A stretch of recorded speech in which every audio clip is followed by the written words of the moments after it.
Evangelho de Mateus, capítulo 5, do versículo 38 ao 42.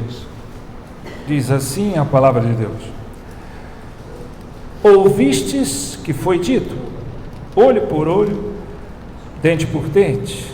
Eu, porém, vos digo, não resistais ao perverso, mas a qualquer que te ferir na face direita, volta-lhe também a outra. E ao que quer demandar contigo e tirar-te a túnica, deixa-lhe também a capa. Se alguém te obrigar a andar 1 milha, vai com ele 2. Dá a quem te pede, e não voltes as costas ao que deseja que lhe emprestes. Amém. Vamos orar. Feche os teus olhos. Ó Deus, obrigado pela leitura da Tua Palavra, obrigado, Senhor, porque somos privilegiados ao termos a liberdade de acessarmos a ela, de podermos ouvi-la, ainda que nós não tenhamos mais o sentido e o valor disso, Senhor. São quantas as nações, quantos os povos que não podem ter a liberdade de ouvir a Tua Palavra, e nós a temos, Senhor, e não estamos valorizando. Abra os nossos ouvidos, Senhor, para que não sejamos apenas ouvintes esquecidos, mas que sejamos ouvintes atentos e entendamos que não é só pelo ouvir, mas é o praticar que desenvolve a nossa fé. Obrigado, Senhor, fala conosco, em nome de Jesus. Amém.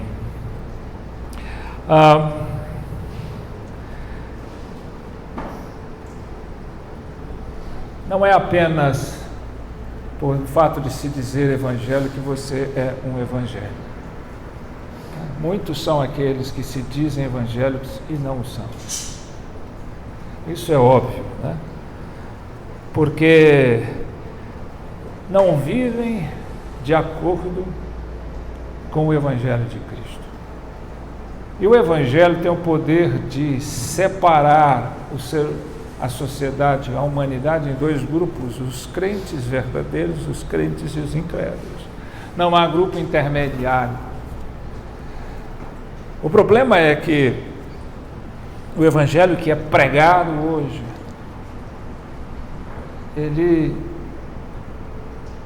se adequou às pessoas e ele fornece uma fé fácil, uma graça barata, e ele é de alguma forma maleável e aceitando as pessoas, tentando incluir todas as pessoas ao rol dos crentes, sem que aquelas pessoas tivessem uma vida compatível com ele. E isso tem sido o desastre da igreja. Por isso a igreja anda tão superficial. Esse evangelho não produz crentes adoradores verdadeiros. Esse evangelho produz mundanos melhorados. Pessoas mundanas que apenas melhoram seu comportamento e seus hábitos, mas que continuam pensando, desejando aquilo que o mundo quer e fazendo aquilo que o mundo faz. Então tem muito crente que se diz crente hoje em dia, mas que vive completamente como um pagão. Então nem todo mundo que diz eu sou crente, e hoje em dia a pessoa pode falar eu sou crente, ô irmão, eu também sou. Você frequenta qual igreja? E eu frequento qual? Não se pode negar que uma pessoa é crente se ela diz que ela é crente. Não. O seu comportamento define, evidencia muito mais do que ela dizer que é crente. Hoje, eu não vou cansar de dizer que as igrejas, uma grande parte delas se transformou numa indústria de entretenimento. Você vai lá, você vai ter um grande show gospel, cheio de equipamentos modernos, de louvores fantásticos, iluminação, fumaça, cadeiras confortáveis, ar-condicionado, e você vai ter um teatro, você vai ter testemunhos fantásticos, e de quebra você vai ter um evangelho adequado às suas necessidades. E o melhor, você não paga nada por isso. Você não precisa comprar ingresso para ir nessa igreja. Ela está à sua disposição, porque Cristo te convida e Cristo quer entrar no seu coração. Esse é mais ou menos o discurso e a realidade que nós estamos vivenciando hoje em dia, né? Não há confrontamento. Sim, para que você viva o reino dos céus, você não vai pagar nada por isso, mas vai lhe custar tudo. Não, você pode, basta você fazer uma confissão pública em Jesus, você acreditar em Jesus, você dar um crédito a Jesus, e você está salvo, você é um crente, você pertence ao reino dos céus. Isso é totalmente infundado, totalmente equivocado, totalmente antibíblico. E é por isso que as pessoas hoje têm um grande segmento de pessoas que pregam o evangelho, que têm notoriedade, que são famosas e que dizem: você pode só crer em Jesus, você está salvo, você não tem que viver conforme a lei, porque nós estamos debaixo da graça. São os dispensacionalistas que acham que a lei agora não pertence mais, você está debaixo da graça, você basta crer em Cristo e você não precisa fazer mais nada. O evangelho é voltado para o homem, sua felicidade e suas soluções dos seus problemas. Mas você precisa entender que o evangelho não começa com o homem e sua felicidade. Ele começa e ele é sempre enfático e prioritário com Deus e sua glória. Então, quando você inverte essa proporcionalidade, inverte essa direção, não é mais Deus e sua glória, é o homem e sua felicidade, o erro está estabelecido, o equívoco está estabelecido. Então você não foi chamado para a sua própria glória, mas para a glória de Deus. E a falta de conhecimento bíblico, a falta de interesse pelo verdadeiro evangelho, e a falta de uma pregação que confronte essas verdades ao coração das pessoas é que tem levado ao equívoco e tem levado à distorção, a um falso evangelho. Porque não há um interesse, não há quem de fato queira ouvir, não há quem de fato deseje pregar e viver o verdadeiro, genuíno evangelho de Cristo. É o evangelho de Cristo, não o evangelho dos homens. E quando você olha para esse texto, você percebe claramente que o evangelho, ele é o paradoxo da glória dos homens. O evangelho é o paradoxo da glória dos homens. Esse texto relata especificamente isso. Esse texto nos revela muito disso, né? Antes de começar, nós precisamos entender que esse texto está inserido no Sermão do Monte, no grande Sermão do Monte, contido no Evangelho de Mateus, em 3 capítulos, 5, 6 e 7, onde Jesus dá uma lição em cada palavra, em cada frase, em cada versículo do que é o cristão, sua função, sua relação.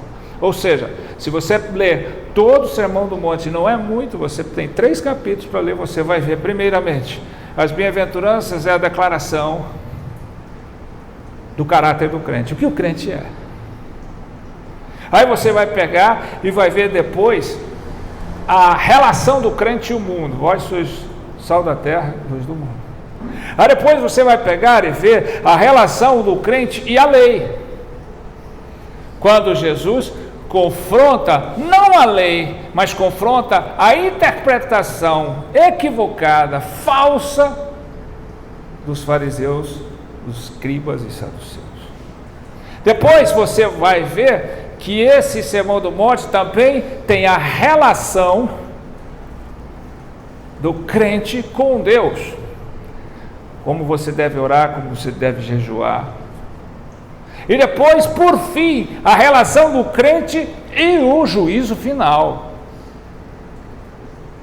E aí ele começa a falar sobre a porta estreita, a porta larga, a árvore boa, a árvore ruim, o fruto bom, o fruto mau. Aí ele fala de duas casas, a que é construída sobre a rocha e areia. Ele fala de dois construtores, o sensato e o insensato, o prudente e o não prudente. E aí ele termina dizendo desse juízo tudo a respeito do juízo final.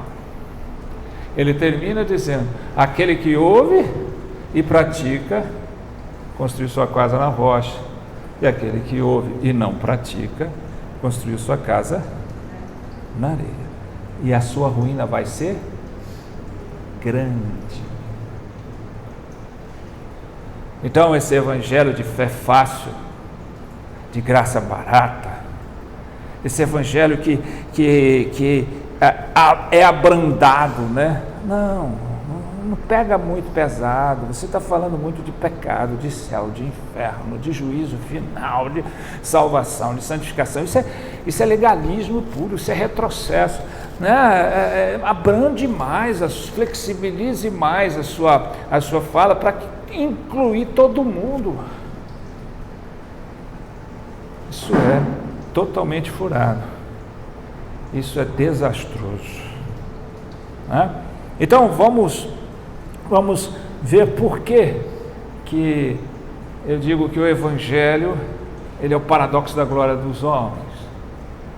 Nós começamos aqui quando Jesus confronta a relação do crente, porque ele está falando para crente, ou seja, para você praticar você precisa do Espírito de Deus, senão você não consegue. Isso não é por força de vontade, não é por disposição só humana. E o Sermão do Monte, infelizmente muitos dizem que é um código de leis, um emaranhado de ética, de formas de viver. Não, isso é evangelho puro. Isso é evangelho puro, não é um novo código de regras, não é um novo formato de leis, de ética. Isso é a essência do que é ser um cristão de verdade, né?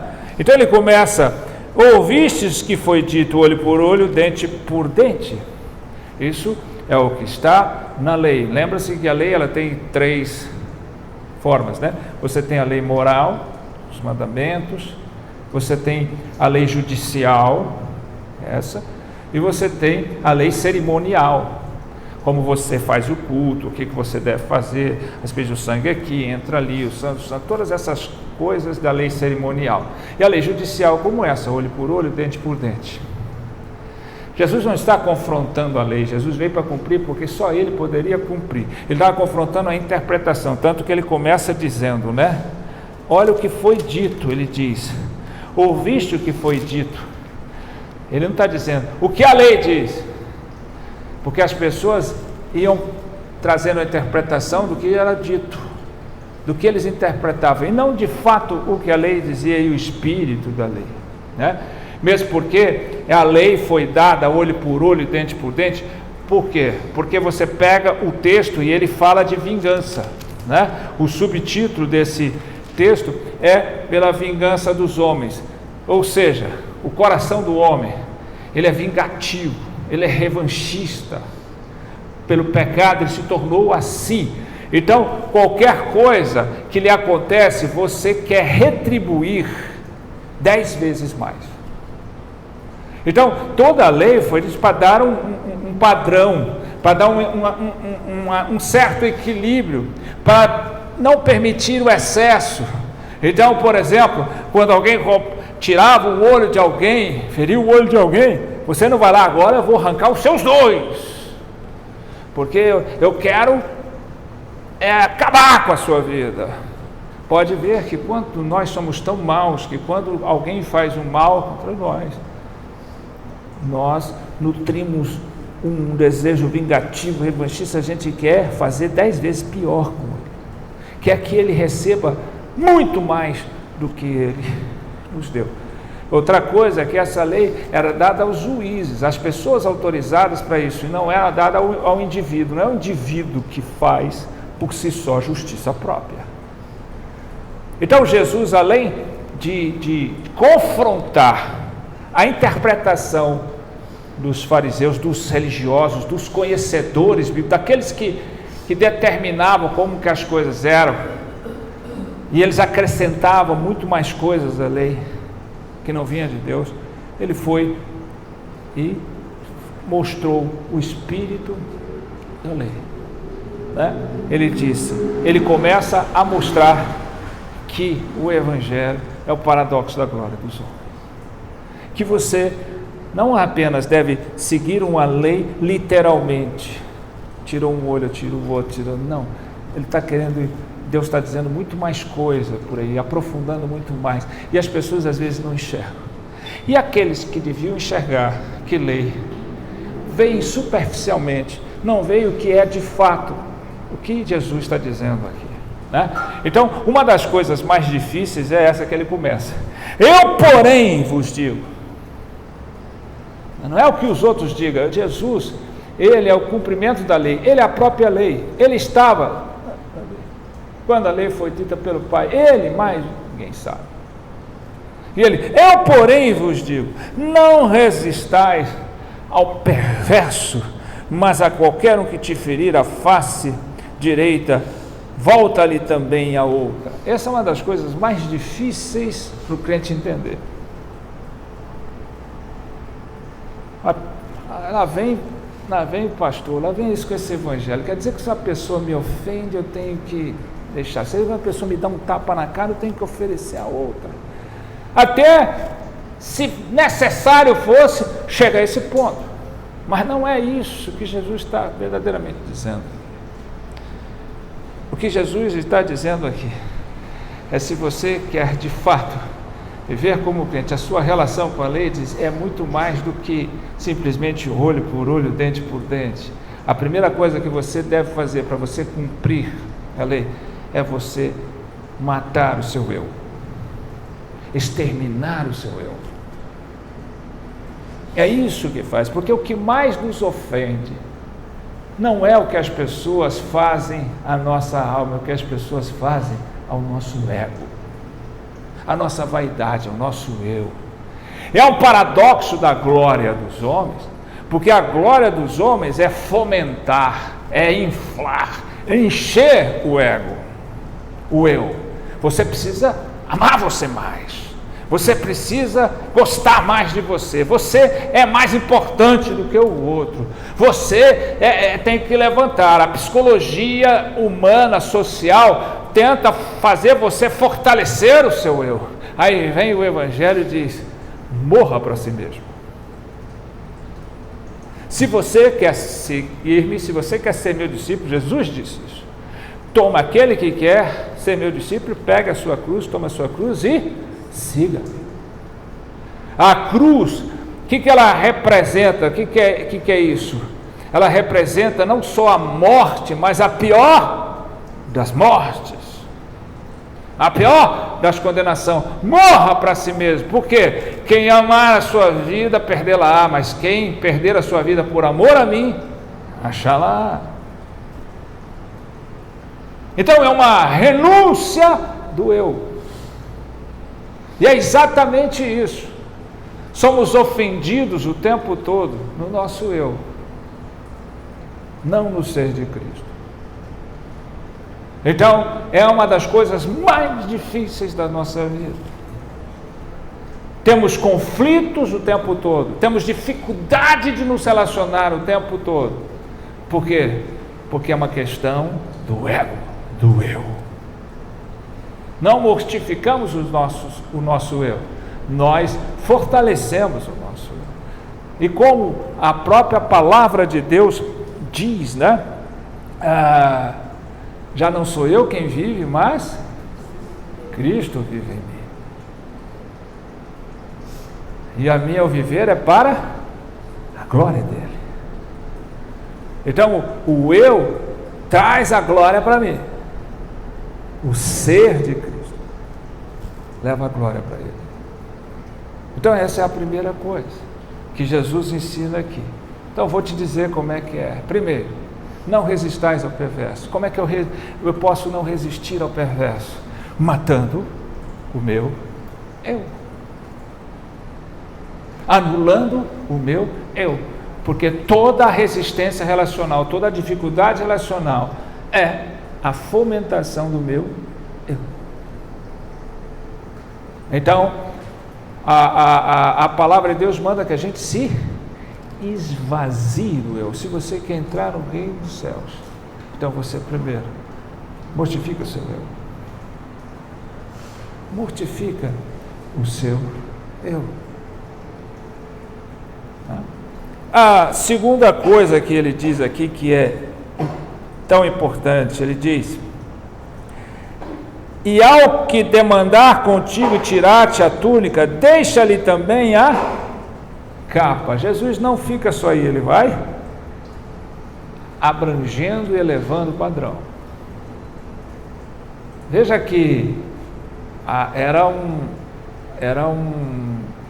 uma violência muito grande alguém roubar a sua túnica, até que roubar a capa nem tanto, mas a túnica era algo extremamente violento e extremamente, vamos dizer assim, marginalizado. E aí Jesus veio, não só, se alguém te roubar a sua túnica, dele também a capa. O que será que Jesus está dizendo aqui? Esse é o segundo paradoxo da glória dos homens.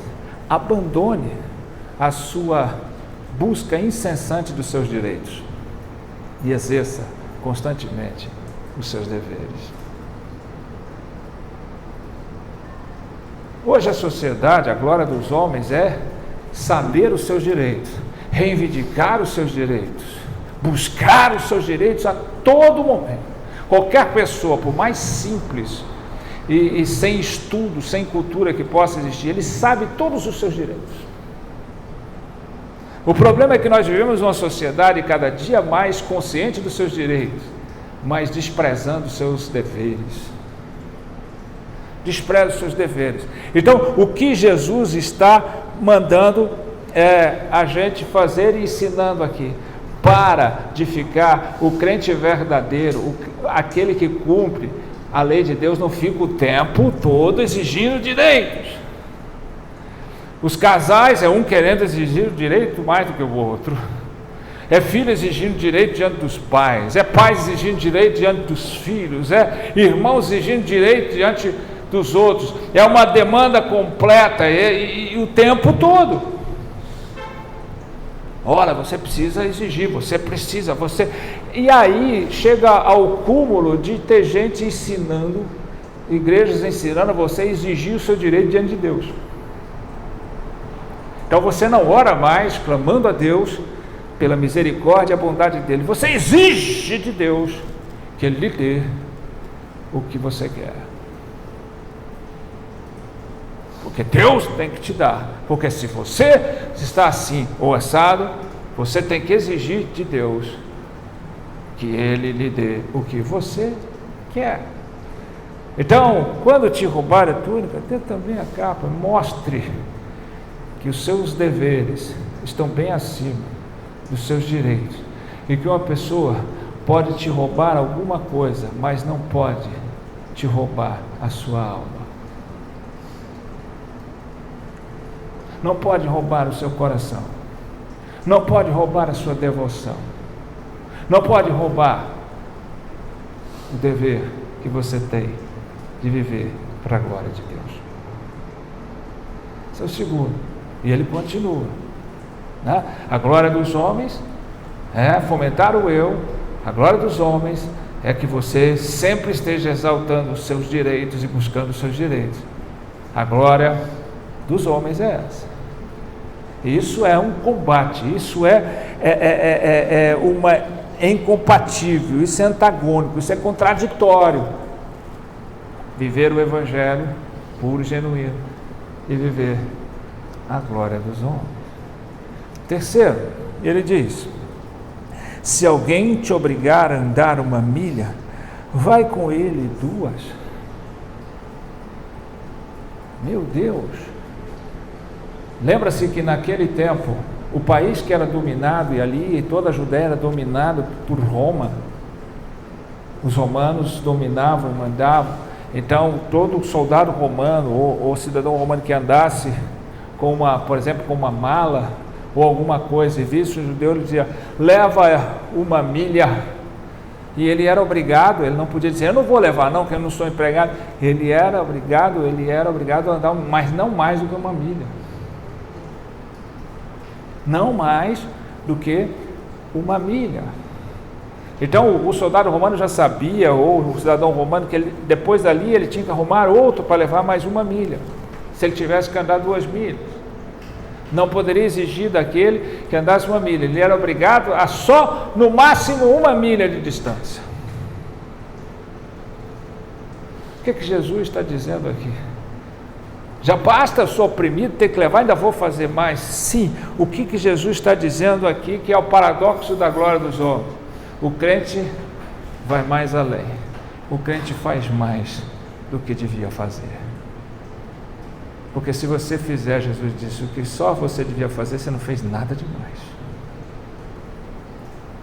Nada demais. A glória dos homens é você chegar no patamar dos melhores na terra. A glória dos homens é você chegar e ser igual aos cidadãos, às pessoas que são aplaudidas pelos homens, que são reverenciadas pelos homens. Veja que os fariseus e os escribas, por quem Jesus estava confrontando, eram tidos e eram aqueles especialistas, eram as pessoas de honra, eram as pessoas que o povo respeitava como sabedores, como exemplo de religiosidade, de ética, de moral e de tudo mais, de conhecimento. E olha o que Jesus diz no próprio Sermão do Monte. Ele diz no versículo 20 do capítulo 5: porque vos digo que se a vossa justiça não excederem muito a dos escribas e fariseus, jamais entrareis no reino dos céus. A glória dos homens é ser igual aos melhores do mundo. Aí vem Jesus falando: não, isso aí não é nada. Se você não for muito mais, ir muito mais além, a glória dos homens é fazer tudo que é possível. A glória de Deus é ir muito mais além do que a vida te exige, do que as pessoas te exigem. Não, já fiz o que devia fazer, eu não preciso mais.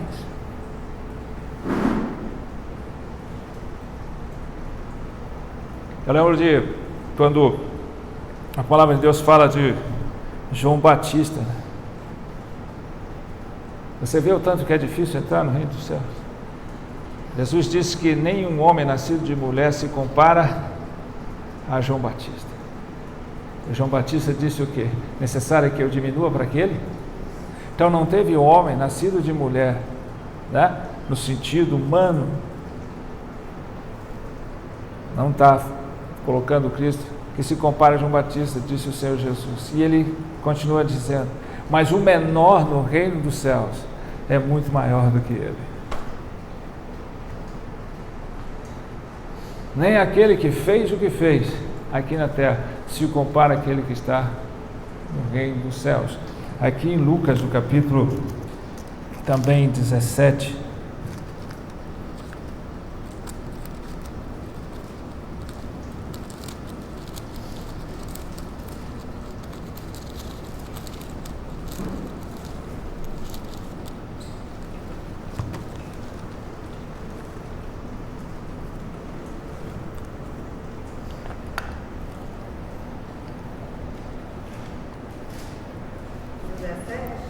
e 17:10 na parte B. Somos servos inúteis, porque fizemos apenas o que devíamos fazer. A glória dos homens, até de crentes, é fazer. Eu faço tudo direitinho.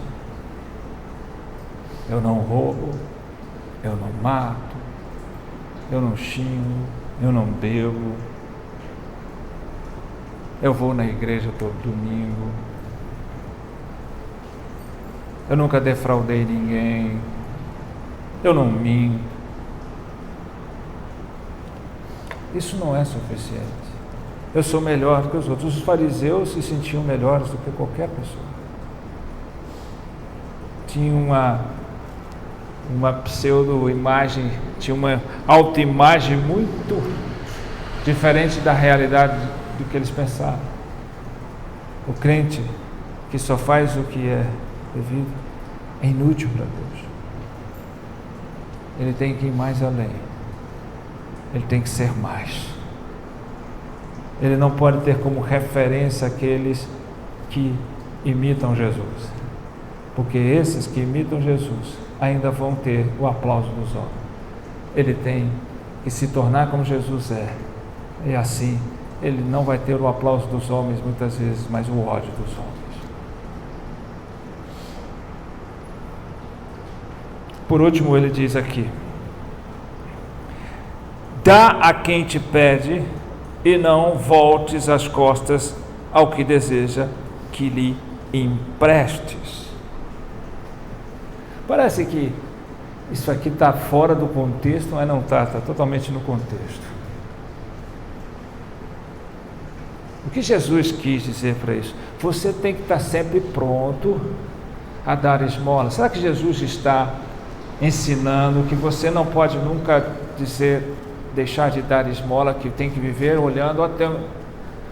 Nem sempre isso é bom, porque existem os mendigos profissionais que estão ali esperando para você dar uma esmola para ele sair, beber ou se drogar, e você acha que é bom ficar sustentando isso?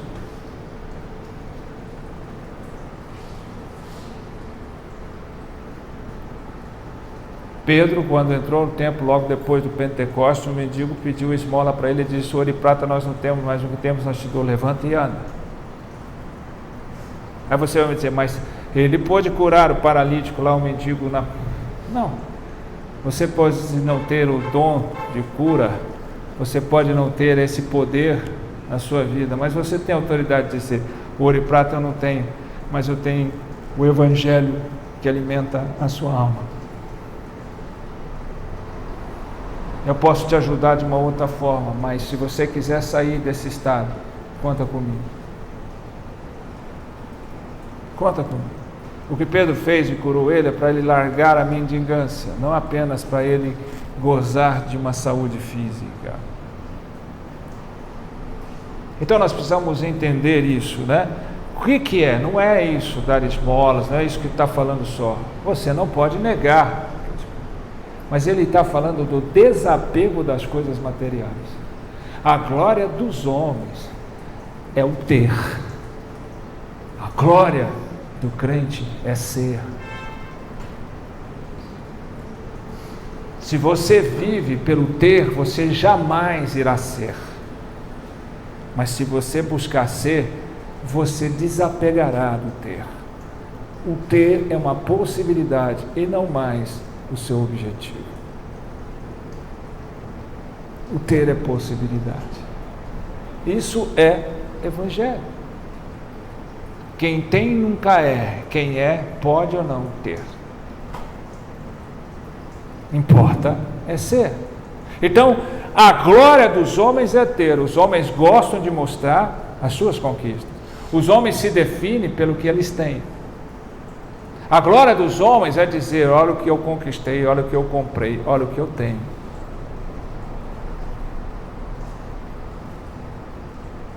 E aí vem Jesus e diz: isso não é nada, desapega disso aí, desfaz-se disso. Porque se você quer ser um cidadão do reino dos céus, você precisa ser. Quando Jesus fala com o jovem rico, o jovem veio na pessoa certa, no lugar certo, disse a coisa certa. Ele era um cara religioso, líder farisaico, rico, ele tinha cultura, ele tinha tudo. E ele chegou e disse: o que eu faço para ter a vida eterna? Ele veio buscar aquilo que de fato é a maior necessidade do ser humano. Você pode ganhar o mundo inteiro e perder a sua alma, não adianta nada. Essa é uma fala hiperbólica de Jesus. É um exagero de expressão, mas para dar dimensão do que vale a alma em relação a tudo que o mundo te dá. Aquele jovem disse: mestre, o que eu faço de bom para ter a vida eterna? De fato, ele tinha que fazer algo de bom, que era crer em Cristo. Jesus disse: bom, o que me chamas bom? Bom é meu Pai que está no céu. Disse: você cumpre os mandamentos, amarás a teu Deus, não roubarás, não furtarás, não cobiçarás. E ele acrescentou: amarás o teu próximo como a ti mesmo, que não está exatamente incluso nos 10 mandamentos, no decálogo de Moisés. E ele disse: eu faço isso desde pequeno. A Bíblia diz que Jesus o amou, mas Jesus percebeu que eles já cometeram um erro enorme, porque ninguém é capaz de cumprir isso a não ser Jesus. Ninguém é capaz de cumprir a lei de Deus a não ser Jesus. Por isso ele disse: eu vim para cumprir, porque ele é perfeito, ele não tinha pecado. E aí Jesus olhou para aquele homem e disse assim: uma coisa te falta, vai lá, pega tudo que você tem e dê aos pobres. Aquele homem saiu entristecido com aquilo. Por quê? Todo mundo que é rico, que tem que pegar tudo, dar para os pobres. Não é isso que Jesus está falando. Jesus está dizendo: aquele homem estava dependente daquela riqueza, do ter, era tudo o que ele dependia. E para que ele estava buscando ser, ele tinha que desapegar daquela riqueza. E outra coisa, ele estava tão enganado de si mesmo, porque ele disse: eu tenho que amar ao próximo. Você não é capaz nem de pegar o seu dinheiro e repartir com quem precisa. Como é que você quer ter a vida eterna? E como é que você está dizendo que cumpre os mandamentos? E aí, você é incapaz de fazer isso. Você vive do jeito que você quer. O dinheiro que você ganha é seu, é fruto do seu esforço, é fruto do seu suor, e você é para a sua glória. E cada dia você se apega nisso, esquecendo que tudo que vem para nós vem do Senhor. Toda boa dádiva, todo dom perfeito vem do Senhor que fez os céus e a terra. Então você percebe que era mais um antagonismo, um paradoxo da glória dos homens. A glória dos homens é ter. A gente vive falando, jovens vivem falando: olha, fulano tem bilhões, o fulano agora comprou não sei o que, o jogador de futebol agora comprou um iate, o outro comprou uma ilha, uma casa, o outro tem não sei o quanto. Então a glória dos homens é o quanto ele tem e o quanto eles fazem com esse dinheiro, com esse ter, A glória de Deus é o quanto você é. Por isso que a melhor forma de enfrentar as situações difíceis da vida é sobre 3 aspectos: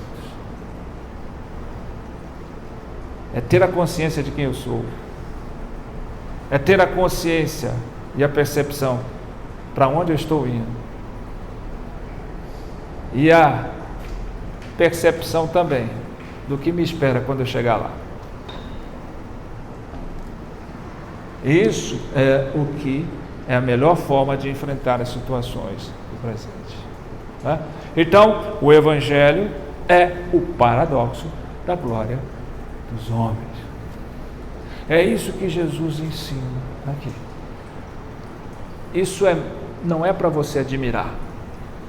Isso não é para você ficar ali refletindo, pensando admiravelmente como é profundo e belo as palavras de Jesus. Isso é para você praticar, como eu falei no início, na última parábola desse texto, no capítulo 7, quando ele fala dos 2 fundamentos, ele diz: pois aquele que ouve e não pratica é semelhante ao homem insensato, imprudente, que construiu sua casa na areia. Vêm as tempestades e grande é a sua ruína. Então não é para você admirar, não é para você ficar encantado com as palavras de Jesus, é para você colocar em prática. Para isso você precisa do Espírito Santo e da sua disposição. Isso é o que difere o crente do não crente, o crente do incrédulo, né? Nós não fomos chamados para a nossa glória, nós somos chamados para a glória de Deus. O Evangelho começa em Deus e sua glória, não no homem e a sua felicidade. Essa é a pauta do Evangelho. E infelizmente não é assim que as pessoas têm ouvido o Evangelho. Ela tem se voltado apenas para a glória dos homens, por interesse dos homens, e não a glória de Deus. O melhor lugar para se estar é no centro da boa, agradável e perfeita vontade de Deus. O Senhor não reparte a glória dele com ninguém. Então nós precisamos ouvir e praticar. Primeira coisa, né? Entendendo que eu tenho que mortificar o meu eu e não alimentá-lo e não justificá-lo. Porque o que tem de crente que não está fazendo o autoexame, mas está fazendo a autojustificação. Ele entende que agora ele tem Jesus, ele é mais forte, o seu eu é mais forte, o seu eu é mais intenso, quando ele deveria se esvaziar, mortificar continuamente, é uma morte constante, dia a dia. Todos os dias nós devíamos morrer para nós e vivemos para Cristo. O crente verdadeiro, ele não vive reivindicando direitos. Ele não se apressa a buscar os seus direitos, mas ele sempre está na disposição automática de viver os seus deveres. Ele não se gloria pelos direitos que ele conquista, ele se gloria pelos deveres que ele passa a exercer e exercitar. O crente verdadeiro não faz aquilo que lhe é devido somente. O crente verdadeiro não tem o espelho do melhor dos homens da terra. O crente verdadeiro faz além do que lhe é exigido, além do que lhe é devido. Ele vai além, ele olha além, ele não para aonde é apenas suficiente, ele vai mais além. Um atleta, ele não treina o suficiente para entrar no ringue, ele vai mais além para ganhar, para ter uma vitória. Um corredor não mira a linha de chegada, ele mira além para ele não parar na linha de chegada e diminuir os passos. Um crente deve chegar além dessa vida, porque ele é um cidadão do reino e não um cidadão do mundo. Sua referência não é o melhor que o mundo pode dar, é talvez o menor que o reino dá. Um crente verdadeiro, ele se desapega do ter e ele busca ser. Ele não busca a glória dele naquilo que ele tem, mas ele busca a glória de Deus naquilo que ele é. As pessoas não vão ver a glória de Deus no que você tem. Por isso as igrejas hoje adotam uma sistemática de fazer testemunhos que as pessoas, e a maioria dos testemunhos, eu não tinha nada e agora eu tenho tudo, eu não tinha carro, agora eu tenho carrão, eu não tinha casa, agora eu tenho casona, eu não viajava para nada, agora viajo toda hora, eu não tinha isso, agora tenho. Então parece que a glória de Deus está naquilo que eu tenho e não naquilo que eu sou. Dificilmente você vê um testemunho hoje falando: eu era estúpido, insensato, eu era um adúltero, eu era terrível, eu tinha um coração vingativo, eu tinha uma mente vazia, artificial, eu vivia para mim mesmo, eu não esquentava com nada, eu tinha um temperamento distorcido, eu tinha um coração desprovido de sensibilidade, de humildade, Eu não estava nem aí para muitas pessoas. Eu disse, mas Deus mudou o meu coração. Hoje eu vivo como quem não tem nada, mas possui tudo. Isso é viver para a glória de Deus. A glória de Deus não está naquilo que nem que Deus te dá, mas está naquilo que você é nele. Amém? Então, lembre-se, o Evangelho não é a glória dos homens. O Evangelho é exatamente o paradoxo da glória dos homens. O Evangelho é o tirar da glória dos homens e o viver da glória de Deus. Se você está ouvindo algo que começa e termina no homem, na sua felicidade, isso não é Evangelho. Isso não é Evangelho. Amém? Vamos ficar de pé, vamos orar.